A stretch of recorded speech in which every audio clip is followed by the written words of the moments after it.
Okay, good evening, dear hearts, and welcome to another episode of the Innerdance Show. And supporting us in our return to Sacred Flow this week is the phenomenal Sarah Robinson. Now, Sarah is an author and yoga teacher based in Bath, and she loves to weave her love of all things myth, magic, and folklore into her writing. And her amazing books include Kitchen Witch Food, Folklore and Fairytale, and Yoga for Witches. And her upcoming titles, The Witch and the Wildwood, which is out this year, and Witch Country next year, will see her journeying into nature and finding enchantment and stories in the land. I've had the pleasure and honour of meeting Sarah at the Witches Revival last year and coming across her during lockdown when I attended some of her online Yoga for Witches sessions, which my body still vividly remembers how you beautifully interwove mythology into your yoga practice. So my body thanks you sincerely for that. But anyway, it's so lovely to have you on this show, Sarah. How are you today? I'm well, thank you, Caroline. Thank you so much for that beautiful, warm welcome, and lovely to know that the things I create are helpful and continue to be helpful. So that's great fun. Absolutely. And you certainly are. You've got such a way with words. I was always so struck by your innate storytelling abilities. It just, I don't know, it just pours out of you, which is something I enjoy immensely. Anyway. Thank Thank you. I often tell it's such a stupid story, but when I was at school, I was kicked out of a girl band because I can't sing, and it's true I can't sing. But eventually, I found the way to share my voice, which was through stories and writing, not through a girl band, and that's okay. I found my path in the end. You certainly did. Thank goodness you did. But yeah, I guess, writing is it's a form of song, isn't it? Maybe it's the original song, anything that comes from our deep, true voice. Is That's it, absolutely. And we find our rhythm.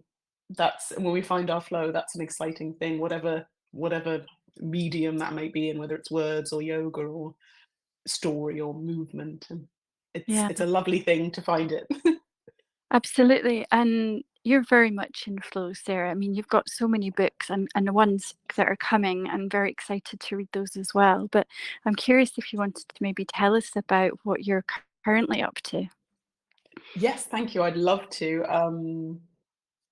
So you mentioned Kitchen Witch, which was a lovely exploration of story and myth from the realm of the kitchen and witches brewing up magic. And kind of in that idea of journey of flow, I started gathering stories about wild nature. And whilst writing Kitchen, which I was kind of putting these stories aside, knowing that there was a kind of wild twin waiting Mm, for these stories of trees and plants and wild animals. And I was very excited to gather them up, knowing that they would become a book in time, and the time is here. And uh, The Witch and the Wildwood is coming out later this year, and I'm very excited about that. And as is often the way, and maybe it is part of that idea of working with flow, when I'm working on one book, it tends to be the next book kind of emerges mm, from that one. So whilst I was working on Witch and the Wildwood, actually when we met at Witches Revival in Lancaster, I went for a walk, because obviously the witch history of Lancaster is very rich and vivid and troubling and inspirational, and all many words woven mm. together. So I took a walk from Lancaster Castle, where the so-called Pendle witches were held, up to Gallows Hill, which is where they kind of saw the end of their lives. And Yeah. the idea of kind of walking the stories became something I very quickly became quite obsessed with. The idea of gathering the stories I love gathering them up and bringing them together, and that's all kind of written down in Witch in the Wildwood. And then Witch Country is walking the stories out into the land and finding the places where we find witches in their multitude of forms. And we have such a rich history, myth, Mm. story. It's absolutely everywhere. So it's been really wonderful to find the stories and to be out in the natural world and find enchantment all around me, which has been very Wow. exciting. Beautiful. I took that walk as well, so I can attest to the potency of reclaiming the walk and reclaiming the stories. And I guess what I'm hearing is that you are going out and listening to the stories that are held in land and space and time that want to be told and heard by contemporary ears. Mm. I mean, that in itself is witchcraft. Yes, and to bring the stories alive, perhaps. I'm not sure if that's the Yeah. right word, but to find their place in the land, you know, amongst the trees or the hills or the castles or the plants or the birds, and finding their place has been really exciting and ongoingly exciting. That's not a word, but ongoingly on my path, finding new stories. So I'm curious then, do you have a particular practice when you go out, a practice of listening or how you walk and move in a particular land to tune into the stories that are held there? How do you go about this? It's a good question. I think the answer is yes and no. Like many things I do, I like to believe that I'm going to swan in looking very regal and fantastic and kind of, you know, connect to nature and have a fabulous ritual time. But I think the last path I did was in Sussex and it was raining and it was wet and I got completely lost, couldn't read my map, and it was not a disaster, but it was certainly not what I was hoping for. And I kind of got on the train at the end of the day and I'd got myself some chips because I was in a bit of a Mm, grump about the whole thing. So that was one of those ones where it was like, okay, that didn't really work out how I was expecting, but it was still a lovely adventure. And in the book, I suppose it's kind of a, you know, I'm not a hiker. I'm not a particularly good navigator or forager or anything particularly, but we can all go out and connect to the land. So some of the stories are quite wonderful and beautiful, and I have a lovely time just connecting with the earth and stones and stories. And some of them are just very me, I suppose. You know, I get lost, I miss the bus, I get anxious about getting the right train. mhm. So a lot of it is very just very Sarah gets lost on public transport, which is fine. You know, that's just, yeah, I want to be very honest about my journeys. I am not it's not all kind of a slick operation. So Well, I've wandered off very, very appropriately. I've wandered off the point a little bit there. But I suppose each adventure I take, I kind of just let the day unfold and let it be what it's going to be. And sometimes it's something very beautiful and moving and special, and sometimes it's a bit of a carnival ride of misadventures, and such is life. So it's an imperfect journey, which of course it was going to be. yeah, and I imagine that, interwoven in those imperfect journeys are also mirrors to other times and actually perhaps to the essence of some of the stories that want to be told as well. It's a really good point because, you know, there was, you know, getting lost and, you know, elements of, obviously in very different ways, but elements of kind of fear and unknown. And Yes. if I'm going to walk the footsteps of the witches in their many forms, I have to, as best I can, try and connect to some of the things they felt. And they would have been, especially during the witch trials and the accused witches, a lot of them were poorer women. A lot of Mhm. them might have been very hungry, and they might have been knocking on their neighbours' doors to ask for, you know, some milk or some bread. And there's so many stories of where they're sort of turned away and they're hungry, and they might kind of throw an insulting word at their neighbour, and then that in itself becomes part of a witch accusation if Mhm. a family member then falls sick. So it's all part of the journey to be in the humanness of all the stories. You know, that they tiredness, cold, hungry, lost. Yes. That's part of it as much as some of the more joyful, enchanting elements. It's the full spectrum, and finding as much of that as I can really needed to be done on Yeah. foot in the mud in the rain. Absolutely. And I'm so grateful for that. There's something about how unpolished and how authentic that those stories that you tell are, then that there's not just something highly marketable about, like you say, these grateful journeys into enchantment, whereas actually it is messy and muddy and cold and sticky and uncomfortable, and that was the experience of so many women of our time, the times before them. And so thank you for channeling those experiences. I really appreciate that. Thank you. That's a very kind way of a very kind way of putting it.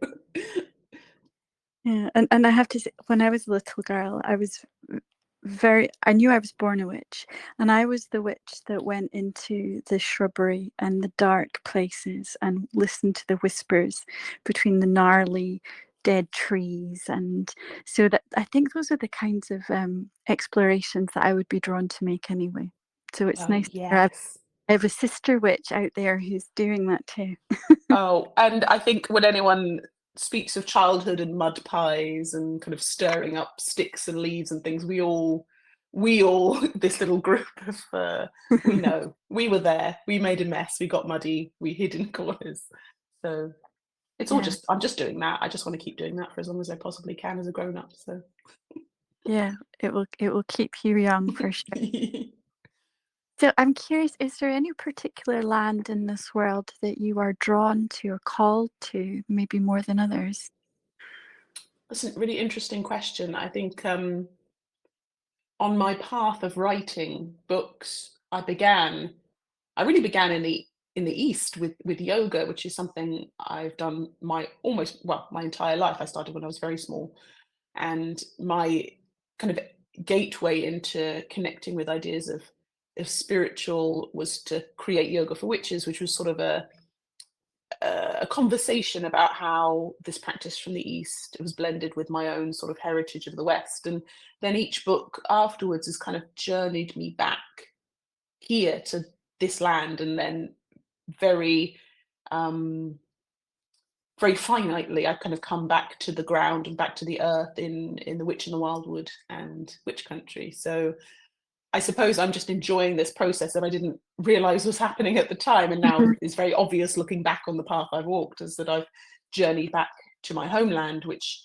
is lovely because my family are here in the West Country of England, which is a particularly rich area of myth and folklore. We have Stonehenge and Avebury and the Mm, Long Barrows here. So it's been a lovely journey to come back home, basically, to write myself back home. And then I'm really, really reveling in this opportunity now to just be here, and that be enough for my journey to find magic, as I can be exactly where I am, and that's okay. There's magic here. So I suppose this land is the answer right yeah, now, anyway. I just think that's beautiful, this sense of writing yourself back home, and that through all the journeying, it's brought you back to the land which your body knows so Mm. intimately. It was a good looking back. It was, yeah, exactly what it was meant to be. And like Yeah. many of my paths, I didn't realize at the time until I was arrived here. I was like, oh yes, like now I see what was going on. Isn't that always the way? Yes. And I'm curious, for someone who lives up in the east of Scotland, I don't get the Mm. chance to go to these gorgeous places, but do you get to go to Stonehenge and Avebury very often? I'm very lucky that a dear friend of mine, Katie, when I was telling her the story of Witch Country, she's from here in the West Country as well, and she was like, I haven't been to Avebury in ages, and Silbury Hill is here as well, Mm, which is a very special earthworks. yes. So we've just started once a month. We'll just go to Avebury and just kind of potter about and have a lunch in the pub. And just meet the stones, basically. We'll go and connect to the stones. We'll go wander past Silbury Hill. We'll go to the Long Barrow.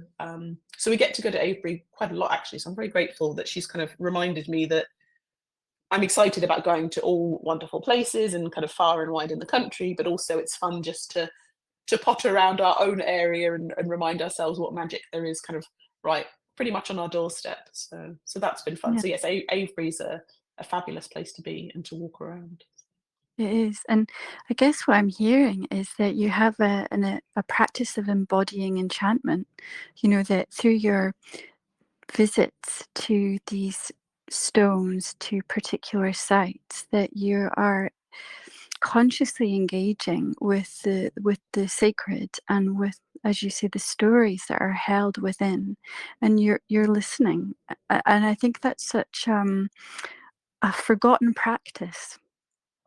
Yeah, and I think I suppose I'm getting better at lessening my expectations of what I should be doing, Hmm. and just going and being there, and that can be enough, and Yeah. it always is enough when we're there. So I've enjoyed just, yeah, lessening expectations, or sort of what I think Yes. I should be doing, and just being in a space, which can be very very soothing, I think, which is what we all need sometimes. Absolutely. Yeah, there's something about less of the doing, allowing the being and the receiving. Yes, receiving, that's a beautiful word for it, especially in kind of these special sacred spaces where there are no kind of specific answers to Yeah. anything. You know, we'll never know how these things were used, and sort of the ongoing question of, how Stonehenge was made, and things, and to be there is a lovely way of reminding ourselves that actually we don't need to have all the answers. We don't need to know No. um, the rights and the wrongs, or everything, or the rules. We can just be, and that's a lovely way, in a kind of a different way, I suppose, to kind of day-to-day life. It's a nice way just to be at a pace of just absorbing and connecting, and enjoying this place of unknown liminal spaces. Is a Yeah. lovely thing. Yeah. So the art of mystery returns. Yeah, art of mystery. I love that. I'm stealing that for something. I might have to write it first. Sorry, Sarah. That's fine. I'll allow it. You can have it. So, I mean, it was a really lovely wee story that you started our conversation with, about you being in a girl band, but that not being how your voice wanted or needed to be known. But I'm curious how you found yourself into writing. It's like many things I may have mentioned already, is kind of a roundabout pathway to get here. Mm. But of course, it took exactly as long as it needed to take. But I remember writing my first book, quotation marks, about the age 7 or 8, and it was only 1 page long, and it was about undersea creatures. So there's a whale and a manta ray and a sunfish of some kind. And I put it in like a big folder to make it look very impressive. So it's this huge folder with like a single page in it. Yep. So the dream had always been there, and through my life it kind of popped up in various funny little ways. Like when I worked in an office job, which I was terrible at and I hated, but it was also very quiet. So I used to just kind of mock up fake book covers that I was going to write one day. So that kind of got me through this very boring office job that I didn't like. Um, and then it was it was in bulk in Glastonbury. It must have been 8 years ago now, perhaps. And I picked up Lucy H. Pearce's book, Burning Woman, which Mm. many of you know is an absolutely fantastic book. And I kind of read it cover to cover and was like, this is glorious. And um, when you kind of finish a book and you don't really want it to be over, so you start kind of Googling the author and kind of finding little snippets just to kind of like keep the story going a little bit longer. And I've stumbled across Womancraft Publishing, and it kind of just it was kind of a light bulb moment, I think. And I'd been sort of playing around with a few ideas of books, and when Womancraft kind of have their submissions, it's open to everybody. Anyone can submit their ideas, so it was a very kind of welcoming submission process. And so I think it was that same year when the submissions opened, I was like, I've got this kind of vague idea about yoga and witches and bringing it all together. And I've got the title, Yoga for Witches, and that's kind of it. Luckily for me, Lucy saw the potential of what I was trying to say, not particularly well. And that kind of is very much, it's kind of, the rest is history, because Yoga for Witches came to be with Lucy's very patient help, because everything was a bit of a mess, and she kind of had to help me bring it all together. and then from that one, Yin Magic was born. And again, it's that kind of, from every book I write, another one just kind of appears, because there's so much stuff I want to say. It's kind of not putting it all into one book and trying to bring it out into the separate stories that are kind of present. And then, yeah, so Witch in the Wildwood will be book number, I want to say 7. I think it's book number 7. And then Witch Country will be number 8. So wowzers, yeah, I can't believe how quickly the time's gone, but also just how kind of joyful it's been. I kind of, after that first book, I was just, running with it on my path. That's it. So it's like, great, just going to keep going as long as the inspiration's there. So yeah, beautiful. It's just delicious to hear how you really are in the stream of your flow. It's so that's it. inspiring, really is. Thank you. I think another dear friend of mine, Tamara, she reads oracle cards, and her kind of card for this year for me was for me to fully embrace being a creator and being an author, because I Yeah, said on books 7 and 8, I still find it funny to say to people I'm an author, as if I'm some sort of, as if I'm lying, as if I'm a fraud somehow, like, which is silly. I know it's silly, but it's just that kind of claiming it. And it's taken me quite time, I think, to claim it as something that I do and I am. So yes, again, all part of my journey, I suppose, which is nice. I just take, yeah.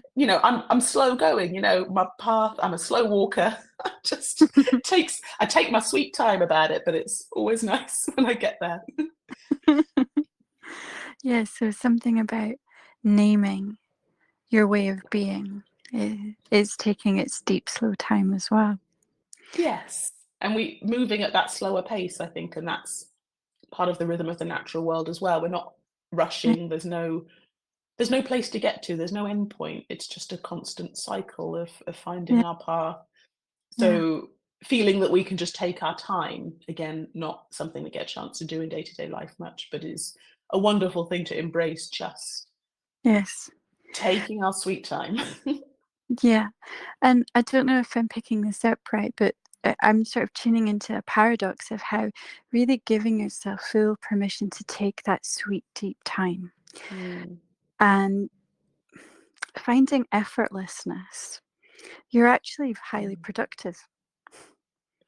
Yes, which is funny. Me and Lucy are both a bit like this. We both kind of think, God, we haven't done anything today. God, we're useless. And it turns out we're not. We're doing all right. But we often feel, because we both kind of need to take peaceful time, and you Yeah, have to take time just to be quiet and to wander. And it's funny how in kind of rejecting that idea of kind of always on 9 to 5 culture, you feel instantly that you're kind of not doing it right in terms of sort of yeah. a patriarchal system, you might say. So you're like, oh, I'm not doing it right. I'm going for a walk and a nap on the grass in the middle of the day. Hmm. This isn't working 9 to 5. But in doing that, in finding our flow, Yes.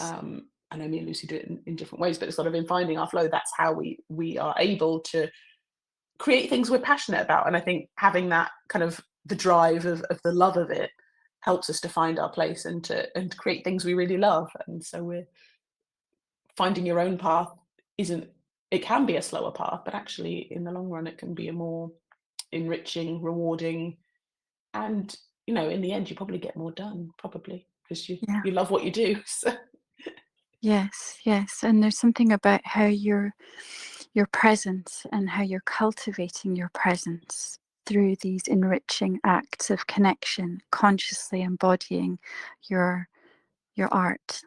yeah, that's it. You put it so beautifully. But yes, and then kind of everything I kind of do, because often I'm going to get ideas about new things. I'm going to do a new yoga class, or I'm going to do a new meditation, but they're all sort of tied together because I'm in the center of it. So everything is kind of inspired by this. So everything sort of ties together nicely, which is fun. Beautiful. I love how everything's come together for you. This fabric that's being interwoven is just, yeah, rich. I can feel that. I can feel how nourishing this is, Sarah. Just even in this short conversation with you, I'm feeling sort of cellularly satisfied. I can feel how I'm vibrating in a way that I'm full. It's really just sated, and yeah, lovely. Thank you, darling. Well, this is a lovely opportunity. Like I said about kind of saying things out loud. I'm not sure I've done a kind of a chat with someone kind of about this out loud since the beginning of the year, because it's been a bit of a slow, wet. It Yeah, took me at least through January and February to even kind of wake up to the world. So it feels yeah, like this is exciting. So thank you for giving me the chance to say these things out loud. yeah. And it just brings it into another dimension when we're able to bring that internal world into the verbal realms. Yes, that's very much. I have quite a kind of rich inner world, and sometimes getting things out is not always easy. And Yeah, always on that path of I found my voice to some extent more so, but also I know I am better at writing things down than I am speaking, and that's fine. That's part of my skill set is putting the words to paper. It just allows me, again, time. I can consider what I want to say. I consider the mm, story, and I can contemplate, a sentence for months if I want to. So that can help too. Just kind of taking my time to tell the story I want to tell. yes, yeah. I don't know if you're anything like me, but I can be channeling quite a lot of information all at the one time. And so to really hone in and to sculpt in the verbal what I want to say, it takes slower time. Yeah, absolutely. Yeah, yeah. Anyway, and I know you have a very special treat for us today. That you brought something that you were going to share with us, and I wonder if now feels maybe like the right time to do that. I think it's a perfect time. Thank you, my love. So this is a little mini tiny exclusive beginning of the Witch and the Wildwood, and this little section is actually called Entering the Wild, which feels like a very appropriate way just Mm. to take our next part of our journey. So I'll read it for you now. Entering the Wild.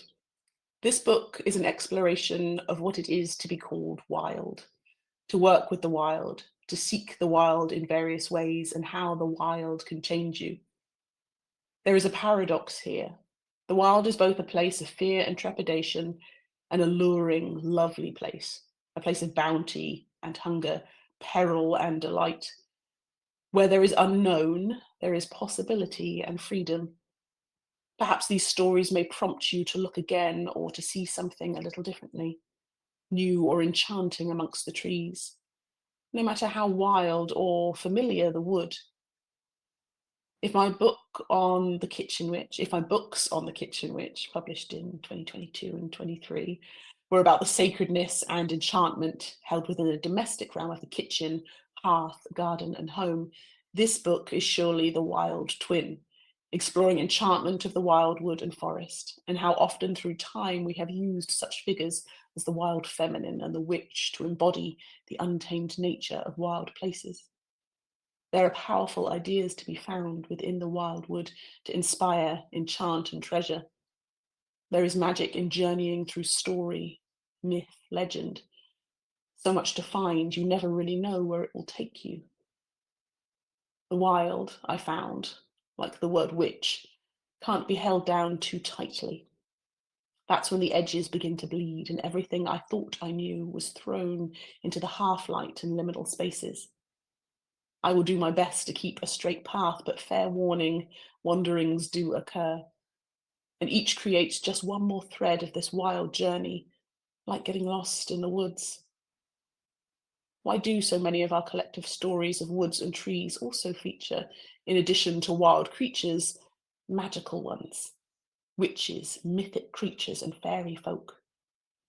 This is the lore that rises when the light of day fades and the ancient myths begin to scratch and scuttle at the edges of imagination and memory.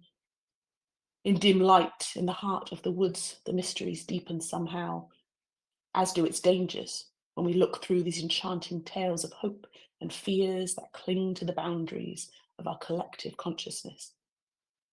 There are vast numbers of archetypes, characters, and deities tied in with the storied history of our natural world, And as usual, my bias is for exploring the feminine in those stories, which has often been unfairly demonized. What does the presence of the witch in the wild show to us? Of us? That's the crux of it. And through these chapters, I will explore as best I can the stories held within the wild and with the witch as guide, via all manner of folk myth, superstition, and true events. How were the real women perceived as wild and accused as witches? How and why were witches portrayed in fiction and folk and fairy tale as connected to the wildwoods? What did it mean to be a witch in the past? And what does it mean to embody the archetype of the wild woman today? And that's the beginning of Witch in the Wildwood. Wow. Whew. That's a lot reading it out loud, actually. It's nice to come back to, often when I submit a manuscript, I kind of come back to it months later and it's like, oh yes, I'd forgotten some of those words. But, Yeah. she'll be out in the world. Pre-orders open in June, so just about 6 weeks or so from now, you can pre-order Wow. that book, and she'll be out in early autumn. So I'm How excited. exciting. Yeah. I'm curious how it feels for you to read her out loud. It's it's funny. Like I said, there's almost you work so hard channeling and kind of creating a manuscript, and then you kind of send it away, and then you don't see it for maybe Mm-hmm. 6 months to a year. It can be longer even. So coming back to it is always interesting because, in a sense, I'd kind of moved on to the next Mm-hmm. project. So I kind of moved on to Witch Country. I was out and about in the world, and then it Yeah. was, oh, it's time to come back. It's time to come back to the Witch in the Wildwood because it's her time to fly now. So it is lovely to come back to those words and to remind myself what I was seeking in the book, and hope that that I get there in the pages, and also, yeah, a little bit of excitement. Like, yeah, that I remember why I was really excited when I started this Witch in Yes. the Wildwood. So it's lovely to come back to those tales and to remind myself of that path that I've walked, and be excited for the journey ahead with her, and to send her out into the world, which is always an exciting time. So Yeah. Yeah. It was a real blessing to receive your reading, and I'm so grateful for your generosity there. And I don't know if I received this correctly, but it felt in my body at one point you dropped in also, and there was a shift of consciousness or dimensionality. And there's something of the spellcraft here in your writing and your reading. It was hypnotic. thank you. I think that I do feel that it's kind of, to the best of my ability, imperfect as it may be, this is my way of trying to lay these women to rest, if that is a possibility, but also to allow ourselves to let them rest, but to let their stories now take flight in the best way that we can. And of course, there's nothing we can do to resolve what has happened in the past, but we can do our best to move forward with these tales and to let a little bit of that magic come through. So it's Mm-hmm. part of the process, I suppose. So I suppose in a way it is sort of a spell or a ritual to do Mm-hmm. our best to weave these words as a kind of magical practice. So I'm glad Yeah. that came through, because it's not always what I set out to intend to do, but then part of the journey, I think, is that. And then the book is, a full spell to go out in the world when she's ready. So Mm-hmm. Yeah. yeah.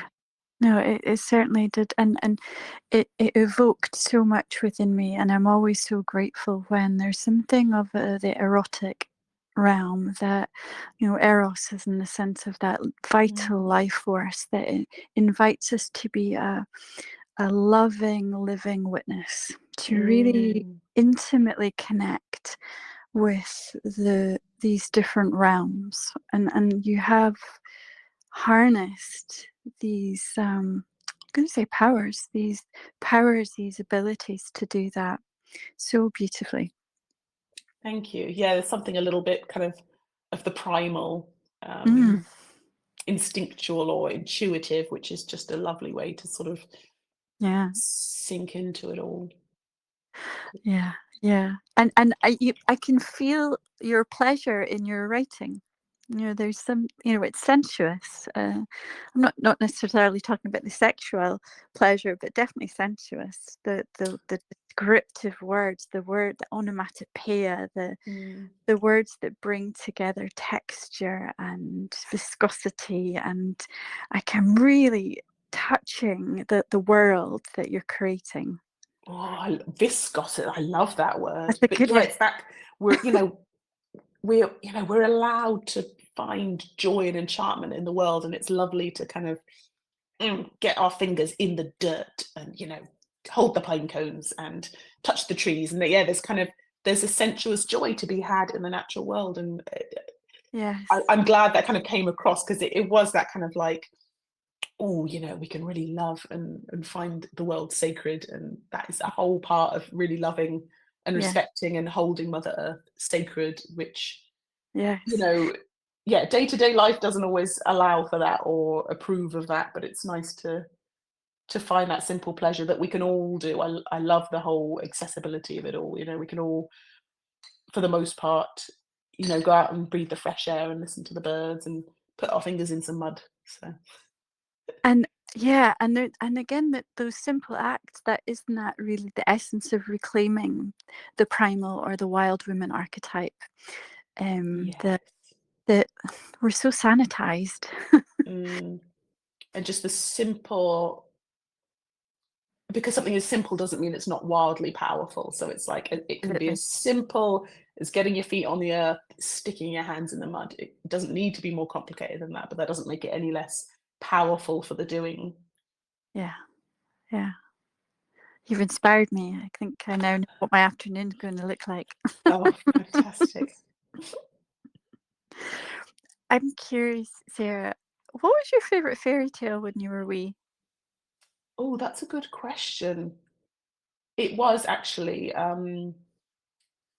it's not one related to witches actually, but it's certainly magical. It's the 12 Dancing Princesses, which is the Ah, one about every night 12 princesses disappear from a castle, and their father, the king, is very confused about where they're going every night. But when they come home in the dawn, all of their shoes are worn out, and the title of the fairy tale in a lot of other countries is the worn out dancing shoes. So they sneak away every night to go dancing, and the king is trying to marry them off, and what they do is, because they don't really want to get married, they just want to go dancing, so they enchant each and every one of the suitors to just become their kind of their boatman, their transport to their magical realm of dancing. So this world is just full of spellbound men who just transport these princesses to their dancing halls so they can dance all night and feast and have a lovely time, and then when dawn comes they journey back, and their shoes are worn out because they've had such a wonderful time. So the ah, 12 Dancing Princesses is a delight, and very magical, even though there's not a specific witch involved. There's definitely magical women in there. So, yeah. absolutely. It reminds me of my 20s. Yes, I think that's it. There's something, I think some of the best fairy tales are timeless in a sense, because there's parts of those stories that we can absolutely connect to and are kind of reminded of now, which is great fun. Yeah. I'm sure Jeanette Winterson alludes to that story in Secretary, I think, if I remember correctly. I think you might be right. And gosh, everything Jeanette Winterson writes is just enchanting in so many ways. And I have so many of her books, and they're so varied and different. But yeah, Mm. she brings some wonderful magic, and um, she wrote I say wonderful, her Pendle Witch book, the Daylight Gate, is it's harrowing but fantastic. And that's actually one of my favorite books about Ah, witches. But yeah, everything she writes is fantastic. So yeah. I know Wonderful. we're going to talk about book recommendations later, Yeah, but well, I'll get bring in early with just read everything Jeanette Winterson's ever written, because she's fantastic. it. No, I've forgotten about Jeanette Winterson until this conversation. I've got a couple of her books on my bookshelf, but I hadn't heard of that one about the Pendle Witches. So I'll She's definitely. also she's done one. I actually got it on my. I can see it now. It's called Christmas Days, and it's just a collection of short stories about Christmas, and it's just beautiful, and it's very different to some of other work, but it's just a very sweet and comforting sort of book. Which it's got recipes in it as well, which I love. So Ah, that's yes, another one. thank you.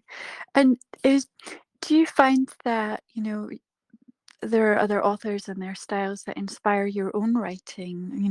Yeah, so I'm curious, what inspires your writing apart from everything that you've described so far? I think when we were talking about kind of being fully immersed in a kind of an idea, Yeah, is a wonderful thing because literally everything becomes inspiration then. Like if it's kind of rolling around in your mind and you're working with this idea, it kind of just everything becomes yes, something in a way, which I love because it means that inspiration can come from absolutely anywhere. anywhere. It can come from podcasts or TV shows or a conversation I have with somebody or Yeah, a photo that I see. And I love that again, that idea of kind of opening things up to just anything is kind of possible in this moment. It's like inspiration can come from absolutely anywhere, yeah, which is lovely because it just again that idea of just the possibility of things is it's a lovely hopeful kind of emotion which I am really fond of, and just the idea that it's possible, whatever it is that you wish to do, it is possible. So, yeah. I mean, I guess what I'm describing is that you're in sync and that you are open to the ever present synchronicities of this universe, that anything and everything that you see, bear witness to, holds the juice. It holds electricity and inspiration to further enrich your process. yeah, that's a beautiful way of putting it, and definitely I think yeah, when you're kind of open to it, there's inspiration to be found for us all, which is a lovely thing to remember because it doesn't always feel like that, and we feel that if only I could just go away for a week and in a cottage somewhere and write for a week, then things would be okay, or if I could just do this, and Mm, actually it's okay to just to find our moments exactly where we are. yes, yeah. So we don't have to be the sort of tortured writer who yearns for complete solitude to be able to get the words on the page. Yes, because and I think you've probably heard me mention this in the yoga classes I teach. It's like finding our peace is not a kind of an absence of chaos. It's finding our little moment amongst the chaos, because that's life. Life is chaos. So Yeah, we find our moments amongst that as yeah. well. Beautiful, and a beautiful reminder that it's not about having the absence of one or the other. It's about Mm, actually, like you say, dropping in to the space between the notes, and that within mm, chaos there is an innate drive towards order, that things come together and then they drop mm. away again. But yeah, Yeah, yeah, the space between. I love that. That's it. yeah, lovely. Reminds me when I was doing my somatic movement master's research. I was researching the qualities of a space because it spoke to me, and my body enlivened whenever I was in this particular space. Mm, And so I would visit it every day and listen just listen to the vibrations and sensations that were being evoked in my body and around me, and the research wrote itself. beautiful. And that's that wonderful thing if you found that moment and that space to expand into, which is Yeah. beautiful. I'm doing a little chef's kiss. Mwah, beautiful. I'm getting some ideas for my own writing, so as I'm doodling, I'm also scribbling down wee inspirations that are coming through just by chatting with you. See what I mean? It's everywhere. And actually, yeah, just talking to people, I think that are enthusiastic. I think I just love that. I just love being around people who are kind of just open to rolling ideas around, and kind of again that idea of possibility. It's like you can sit down with kindred souls and just Yeah. weave magic together over a glass of wine and some crisps, or a coffee and a you know phone. Brilliant. And we're aware of the time, Sarah. I know that we've sort of deepened past man-made clock time, and I feel like we've entered other dimensions and realms, but clock time is a ticking, and we've got about 10 minutes left. And firstly, I'm so grateful for our wee chat already, our wee nod to Jeanette Winterson, but I'm wondering, so that I can further make my bookshelf bulge with recommendations, I'm curious if there's another book that you might recommend to us listeners that, that I don't know, has enlivened you, inspired you in some way. Yes, there is. I feel I've mentioned Womancraft, my beautiful publishers, before, and I Yeah. feel like we are all of us going through a little bit of a communal seeking of the wild. And Mhm. my book recommendation is the newest book by Lucy H. Pierce, my mentor and maven of womancraft. She's just brought out a beautiful book called Crow Moon, Yes. and it is a reclaiming the wisdom of the dark woods, and it is very much the kind of the path I'm walking at the moment and have been walking. And I think we are it's I think we're really, as a kind of as a kind of community being of womancraft, we're really feeling this connective energy of, I think a lot of people, a lot of women are seeking to connect more with nature, with the wild, to kind of break free in a sense, and to, again, that idea of sticking our fingers into the deep dark mud. I think we're all just absolutely ready to do that, to sink in and to get muddy and dirty Mm. and enchanted. And so Crow Moon is definitely of that idea, and connected to amazing ideas of dark woods and flight and birds. And it is absolutely beautiful to go through it with the amazing artwork. As Mm. if Lucy wasn't a talented enough writer, she's also a very talented artist as well. I'm always like, my gosh, you've got all the skills. So Crow Moon by Lucy H. Pierce is my recommendation for anyone intrigued by this idea of walking a path to the wild. Yeah, amazing. Yeah, what a beautiful book to turn our attention towards, and even just to get a sense of womencraft publishing, perhaps for budding or maybe not so confident writers out there that are even just considering dipping a toe in the water or a pinky in the mud.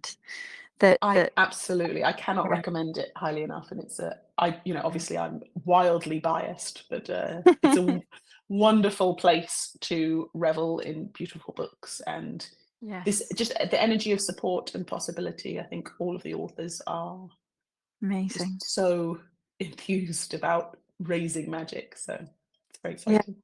Yeah, absolutely. And so they have open submissions, is that right, throughout the year, or not throughout the year, but at certain times of the year? And Yeah, every year there is an open window, and you can submit anything you're working on. And it's beautifully yeah, beautifully open, I suppose. You can submit a full manuscript if you have one, or just kind of part of one. Lucy also runs various courses connected to the ideas of connecting to your writing voice or your artistic creative voice. So I'm just going to cough a minute. Excuse me. So yeah, womancraft is a lovely place, and actually a lot of indie publishers do have open submissions, and it's great to go and just, if anyone listening is interested Mhm. in creating and writing, it's really useful to go to these indie publishers submission pages and just see what they're looking for, in just a practical sense of how one might go about submitting. And it turns out we can all do it. The possibility, again, we can all Yeah, be authors, we can all write something, we can all submit and share ideas. So it's just, again, this idea of that it is possible. For once, something that was just completely in my land of dreams, that I'll become an author one day, it became possible, and it's possible for yeah, us all. And I find that really exciting.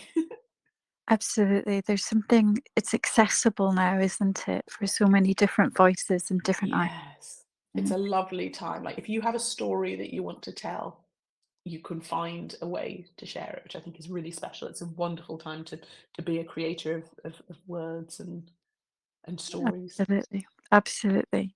So I'm curious if you've got, any tips for any writers or dreaming writers out there, just to, I don't know, even if they're struggling with maybe getting some words on the page? Mm. It's an interesting one because there are a couple of things I was thinking about. I know everyone has kind of different advice about writing, of course, but for me, I love the idea that some of my best writing, if you can call it writing, quotation marks, happens out in the world when I'm walking. When I Hmm. can't write things on a page, I go out and I walk and I start kind of talking to myself, or I'll make notes on my phone and I'll just kind of speak into my phone. And I find actually, yeah, a lot of my best writing actually happens not at my desk and is out in the world when I'm wandering or Yes. rolling ideas around in my mind. So certainly for me, getting out in the world and walking or even just sitting in the garden can just help. Um, so Yeah. again, that idea, we might have an image of being sat at a desk and like typing for, Hmm. 8 hours a day. I think for many of us, it doesn't work like that, and that's okay. It doesn't have to look like you're kind of productive typing away at a desk for 8 hours. It can look like sitting on the grass or taking a walk in the sun or watching the sunrise. And so your creative process can look, it doesn't have to look like you're sat at a desk writing all the time. So Yeah. moving through your path and embracing that, I think is, I've used the word path a lot today. It's because Great I word. keep walking them. I've got paths on the mind, clearly. Well, it can take us anywhere, a path. It's a great Mm, word. But what I think that's just a really important portal that you've opened up here, Sarah. I think a lot of people have a particular image or stereotype in mind about what it means to be a writer, what that looks like. And mm, because they sit down at a table and they can't think of anything and no inspiration is coming, then mhm, that's as far as they get. They feel resistance or a block, they feel the fear, and then it'll never happen. But mm, what you're saying is the exact opposite. Just get on with your day, but be mm. open to inspiration in its subtleties or not so subtle ways, and take notes, pay attention, write, I don't know, make some verbal notes on your phone, but just be open to the stream of consciousness. Yeah, that's exactly it. You've put it beautifully. It is a portal and a journey to just roll these ideas around in your mind, and when the time comes, the words will come out, whether it's, yeah, talking to your phone, talking to a friend, writing Hmm. an email about something, and you'll find you can just gather it up slowly, and the form will appear in time. And yeah, that's definitely part of my process. I know it's not the same for everybody, but yeah, No, but yeah. portal, I like that word. But you really are inviting possibility, and instead of restriction and rules, it's about finding your own unique way, and there is no wrong way to do this. No. Absolutely. If you're going to find your voice, you have to find Yeah, it on your path. yeah, yeah, Trying to do it in a structure that is not yours is going to be, it'll just be hard. It'll just be really hard, if not impossible. So yeah, yeah, and yet that's how so many of us are raised. No pain, no gain. So it's anguish and it's painful, but in fact, it doesn't have to be at all. It can be really liberating, and that's when flow comes, doesn't it? oh, When we're absolutely, handed. absolutely. And that's how it becomes a joy, and it feels easeful. And again, that idea that, it can be easeful. It doesn't mean it's not powerful or important, but it can be an Yes, easeful process. Not always easy, but easeful for sure. yeah, yeah, awesome. Oh, I'm going to get writing. I'm after, Yes. after I met you and Lucy at the Witches Revival last year. I remember she said something about it doesn't have to be a novel, because I would love to write books, and that opened up the world of blogs and articles, and there are so many different ways to capture your own song. Yes, It doesn't have to exactly. be front to back, cover to cover book in one sitting. No, that's exactly it. Yeah, she's absolutely right. You can share your story, and it can take some time to roll these words and figure out what and how the story is going to present itself, whether it be exactly through song, poetry, blogs, articles, podcasts. It can be so many things, and and just the process of sharing the words and rolling them around, that's when you can kind of journey to how they're going to become and take flight, and that's exciting. Yeah.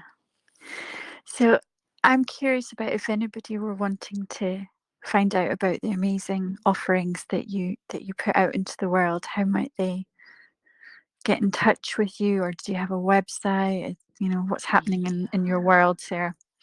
So everything that is going on with the wonderful Womancraft Publishing can be found at womancraftpublishing.com. So that's a nice, easy one. And you can find me on social media at Yoga for Witches, which is the name of my first book. And I share my kind of writing journey and my ongoing adventures and misadventures on Yoga for Witches. And as part of my journey of walking the land, I've created a podcast called Witch Country. And so I've also got an Instagram for that. It's called This Is Witch Country. And you can find the podcast on anywhere podcasts are sent out into the world. It's just called Witch Country with me, Sarah Robinson. And you can hear about my adventures in the mud and where I get lost at various points. But it's been great fun to, again, tell the story in different ways. So to tell my stories of traveling and journeying by a podcast has been a fun experience. Wonderful. So for listeners, past, present, future, I cannot recommend Sarah highly enough. So check out all these delicious offerings that she's putting out there into the world. And your new book is coming out, did you say, shortly? Yeah, so you can pre-order from June. So there'll be a fun cover reveal, because the cover is an absolute magical delight. So we're going to reveal the cover in June, and you can pre-order the book, and there's loads of goodies and things you get if you pre-order, and then it'll be going out into the world in September, so very early autumn, which I'm sure will roll around very quickly. So it'll be out this year, and I'll be sharing all kinds of delights and readings and things to kind of celebrate the Witch in the Wildwood's flight into the world. Yes, what a beautiful time to take flight. So it's just what an abundant year for you, Sarah, and for us readers and fans. We have come to the end of the hour, just in a heartbeat. And you said the time would fly, and it really has. yeah. So thank you so very much for your time and for taking us on this epic journey in this last hour. Yeah, it's been really delightful, and I so appreciate just getting to know you a little bit better, getting to know you as an artist and your internal journeying with your craft. So thank you so much, Sarah. Thank you so much for having me. It's been a total honour and a joy. Thank you. Amazing. So what I'll do is I'll just officially end the recording, and if you just want to stay online just for a second so I can say unofficially goodbye to you. Okay, Sarah? Sounds good. What? Okay. So, dear hearts, we have come to the end of another epic episode with Sarah. Wow, I'm just vibrating at a much higher frequency, and I hope you enjoyed it as much as I have. But anyway, have a super week, and I look forward to tuning in again with you next time. Take good care. Much love. Bye bye.